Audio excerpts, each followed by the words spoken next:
तुम नज़म से ही शुरू करो। पहले नज़म सुनाओ, फिर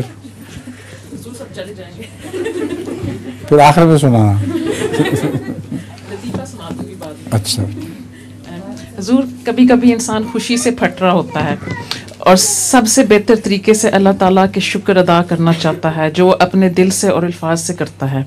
मगर हुजूर, ऐसे मौके पे कोई ख़ास शुक्र की दुआ है जो अल्लाह ताला को बहुत पसंद हो?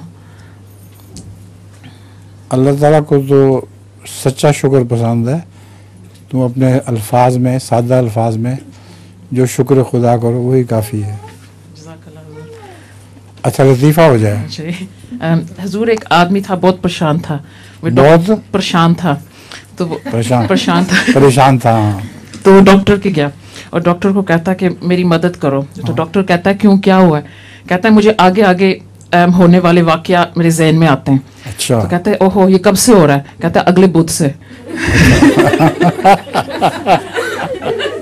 जो आने वाला बुध है।